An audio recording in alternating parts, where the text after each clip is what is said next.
Plenty of questions obviously remain, and we turn to them for the answers. CBS NFL analysts Brady Quinn and Ryan Wilson. Fellas, doesn't get a whole lot bigger than this when it comes to regular season football. Pair of MVP caliber QBs leading title hopefuls in a matchup featuring the most combined wins in Monday Night Football history. Brady, lead us off here. I mean, so much going on. Where should our eyes be, when this one kicks in just over 2 hours? Well, all the conversation is always about the quarterbacks, Joe Burrow versus Josh Allen, and that matchup. But it's not really a matchup. And whenever you're taking on a quarterback that you're looking at, I think both these guys will eventually be Hall of Famers. You can't focus on the guy across the field from you and what he's doing. That's not who you're playing. You're taking on the defense. You're taking on that defensive coordinator who's scheming against you. And so that's really where the focus needs to be.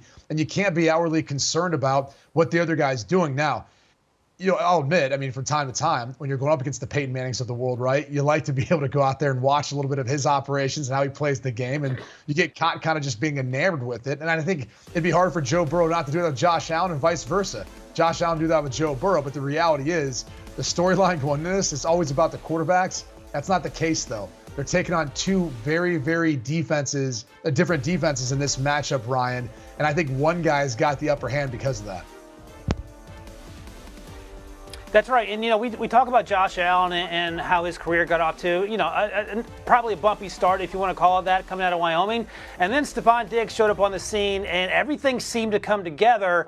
That happened earlier for Joe Burrow. Jamar Chase's former teammate at LSU was drafted in the first round, and those two clicked immediately, and not surprisingly. But I think the larger point, to follow up on what you're saying, Brady, is that, you can have a franchise quarterback. You can draft a quarterback in the first round and hope for the best, but you have to surround those players with playmakers to take their games to the next level, and that's what we've seen with Diggs and Jamar Chase and T. Higgins and Gabe Davis. You can go down the list on both sides, and I think that's what's going to make this game tonight so interesting because, yes, the Bills can go up by 10 points, and then you can blink an eye, and then next thing you know, the Bengals have dropped 17 in a row, and I think it's going to be that back-and-forth nature that not only makes this game incredibly fun to watch tonight, but also gives us a preview of what the postseason could look like. And by the way, Musso, you want to be Joe Cool? I think Joey Cologne is where we're going with your nickname going forward.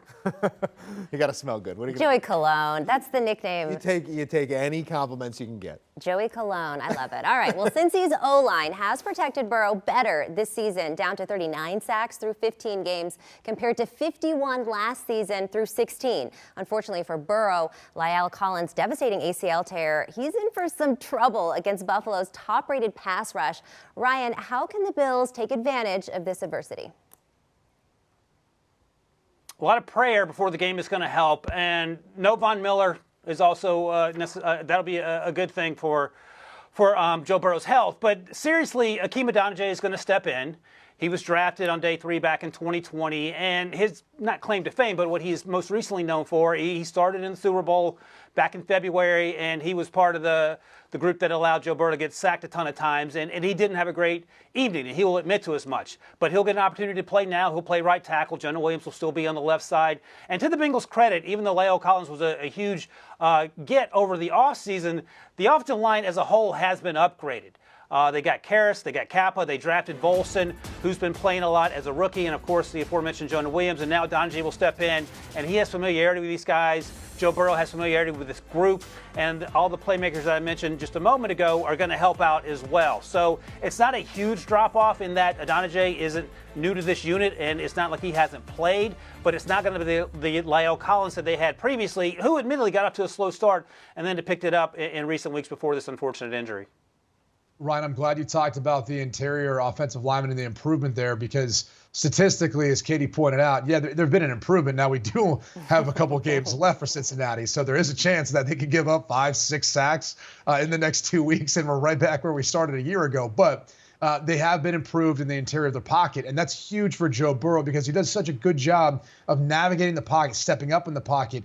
Look, as a quarterback, you can deal with one side that's an issue for you in protection. You can. You can use your running back to chip. You can have the line slide that way so the uncovered offensive lineman can help out. You can have a tight end even help out from time to time in chipping, or even just his alignment will make it a longer path for that defensive end to be able to rush and get after you. And that split second might give you a little more time to get the ball out. So you can fix those issues. The problem is this Buffalo Bills defensive front, you can make the case they got some mismatches all across the board with the way they can rush and the depth that they have. And on top of that, a lot of teams now, the in vogue thing that they're doing is they're creating one-on-one matchups across the front and trying to expose whoever that weak link is, right? Usually called a bear front. It's where you cover up the center, both guards, and the tackles. And it could be anywhere from D linemen to linebackers to even DBs, depending on the dime packages or nickel packages that you see from time to time. And when they do this, a lot of times, they're just trying to expose that one guy that you've got that's a backup in there that's not going to be able to play up to snuff, that's not going to be able to handle that one-on-one matchup. So I suspect you'll see a lot of that from the Buffalo Bills with their fronts tonight to try to get after Joe Burrow and attack him. And I suspect the Cincinnati Bengals, given the injury to La'el Collins, will work on getting the ball out of Joe Burrow's hand extremely quick to their wide receivers and even sometimes the running backs too in some of that screen game. Yeah, we'll see if that group up front for Cincy is up to the ask in this one. They have not allowed more than 2 sacks in a game over this winning streak. You keep him upright, he's going to win you some football games when it comes to the real Joe Cool. Quick look at the odds, guys, in the AFC will tell you it's the same 3-team race we have on our hands here regarding the 1 seed. Makes a whole lot of sense. Those numbers going to shift based off what we see tonight and in Week 18. Ryan, it's an opportunity of sorts. Is there a buy now number that you like here on the board? Either they're one of those top 3 or even a flyer beyond those top 3. I'm going to stick with the Bengals and Joe Burrow plus 400. And, you mentioned early on in the segment, Joe, that a lot has to happen. And by a lot, I mean the Chiefs have to lose to the Raiders next week, and then the Bengals have to win out. I think a little sneak peek here. I think that the Bengals have a really good chance to win this football game tonight. And then I think they'll take care of the Ravens next week, who are without a quarterback as we currently sit here. And look, and there is a world in which the Raiders beat the Chiefs next week. They almost won in overtime against the 49ers. And if that happens, lo and behold, not only have the Bengals won the division, they're the number 1 seed and get that week off. So I don't think it's outside the realm of possibility. At plus 400 is certainly longer odds than what the expectations are for Kansas City and for Buffalo. But it starts tonight, win this game, and then see what happens next week if you're Cincinnati, waiting to see how the Raiders-Chiefs games unfold. Well, if we're going to go there, Ryan, we might as well talk about the Los Angeles Chargers at plus 1,200. Come on, there's a little bit of juice on that there. And they are getting Joey Bosa back. Justin Herbert's been playing really good football. Maybe this is the year that they make a run as a wild card team. That being said, that's not where I'd put my money. Look, bottom line is I had Kansas City going to the Super Bowl this year, so I'm going to stick with my pick. I'm going to go plus 200 for the Kansas City Chiefs. I think there's a chance that Cincinnati could win the game, but more likely than not, and we'll get to this, I think that's not going to be the case, so they're not going to be in the running for that number 1 overall seed. And look, even if the Chiefs aren't the number 1 overall seed, I do believe they'll at least be hosting the wild card round game and most likely looking at the divisional round game. It would just be going to Buffalo to be able to get that win in order to win the AFC. I think enough of Andy Reid, their defensive improvements, and obviously Patrick Mahomes and the way this team has come around, despite not having Tyreek Hill as part of that wide receiver group, to be able to win the AFC at this point in time. So I'll stick with the Chiefs. Looking at tonight's game, Allen and Burrow have the most combined passing touchdowns at 66, entering a Monday Night Football game ever. The total is 50.5, up a point from earlier this morning. Brady, how do you see the total tonight? You got to pick the over here, right? I mean, this just has all the feels to, and I talked about the quarterbacks not paying attention to one another so much and focusing on the defenses in front of them, but that doesn't mean the coaches aren't, and they're not going to be looking at the situations and saying, this is probably going to be a shootout. I can't afford to give Joe Burrow another opportunity with the ball or Josh Allen with the ball again. You could see a number of times teams going for 4th downs and not playing conservative and playing to more win the game and really dictate to the other, how aggressive they're going to be in this one. So I love the over. I think even as good as the Buffalo Bills defense is, I do still think that Joe Burrow and the Bengals offense, the way they've been clicking lately, they'll be able to put up a fair amount of points in this one. So I love the over. It's probably my favorite bet in all this. Yeah, it keeps creeping up too, Brace. I'm a little nervous, but to your point, when you have these two quarterbacks slinging the ball around, you feel like you have to lean on the over as well. The Bills have scored 35 and 32 in their last 2 games, and the Bengals are averaging about 25-plus points over the last month or so. And to your point, I think you made this is important to note. This ain't going to be a field goal contest. If it's 4th and 2 or 4th and 3 and you're in the plus 40 or closer, it feels like a situation where we'll see both these teams go for it time and time again. And oh, by the way, both these quarterbacks are 2 of the best quarterbacks in the NFL with some of the best receivers in the NFL. So points seem to be a natural evolution of having those things set up for success. And 50.5 feels rich, but I think we're going to figure out pretty quickly that this is going to be a high-scoring affair because of these offenses and because of the quarterbacks. The cologne spray total always situated at 3.5. We hope you had the over there as well. As for the game pick, guys, Brady, taking a look at the line, 2.5 Buffalo laying on the road against a team that's rattled off 7 in a row straight up and against the spread. Where's the smart money in this one? Well, I'm going to go with the Buffalo Bills, and I just think the difference is the two defenses.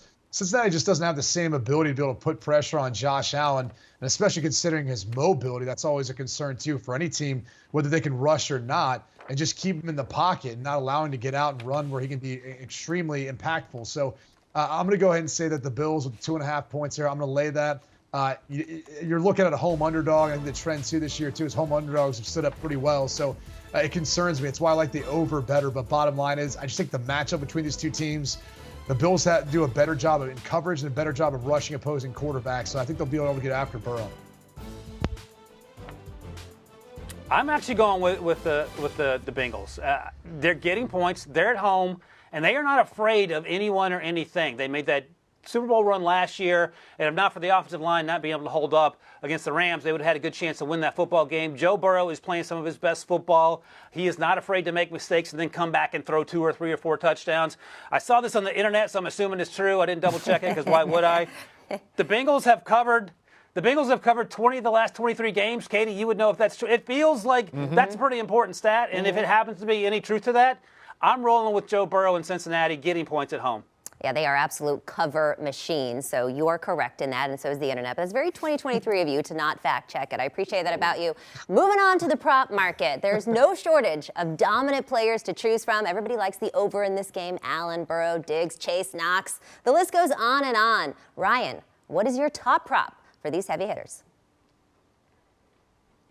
I love Joe Burrow to death. I love him, in fact, in part because he's not afraid to take risks, and sometimes he makes mistakes, and some of those mistakes includes interceptions. And I think the over of a half feels like a lock because he's going to have to wing the ball up and down the field. It's going to be a tightly contested game, which I think goes back and forth in terms of the score. And there are going to be some mistakes made, in part because, as Brady notes, that Bills defense gets after it, both in the front 7 and in the secondary. That said, he'll throw an interception but come back and throw 3 touchdowns tonight, and that wouldn't surprise me either. But I'm going to go with over the half, at least 1 interception from old Joey Burrow there. Wow, that actually threw me for a curveball there, Ryan. I really thought after the way you were talking up the Bengals and the streak they've been on, you were going to go with something else, a little more positive. I said it goes with the interception, but I like it. I'm going with the over on Josh Allen touchdown passes instead of 1.5. I would do the same really for Joe Burrow. Like I said, this game has all the feels to a shootout. Look, Cincinnati can tend to be windy in that stadium. I've played there a number of times, so that is a bit of a concern for mine, not looking at the weather report. Because, again, it's 2023. Who would actually check the facts or what's happening right now currently around us? With that being said, you still would have to think that if you like the Buffalo Bills, and I do, that Josh Allen's going to have to throw more than 1.5 touchdown passes in order to win this thing. So that, to me, is the top prop. Ryan Wilson playing at chess, not checkers, with these props here. Gentlemen, thank you so much for your time. You can catch more of them on the Pick 6 podcast. Let's go ahead and take a second look at these picks. The guys agree on the over for this matchup, but are split on the side. Brady is back in the Bills, while Ryan likes the home dogs in Cincy. A couple of QB props for you tonight. Ryan likes Joe Cool to throw a pick, and Brady likes the big fella, a.k.a. Josh Allen, over 1.5 passing touchdowns. Do you want a sports network that delivers everything that matters about the game? The highlights, the picks, the instant analysis, no yelling, no fake debates, no politics. Hit the subscribe button and never miss a moment.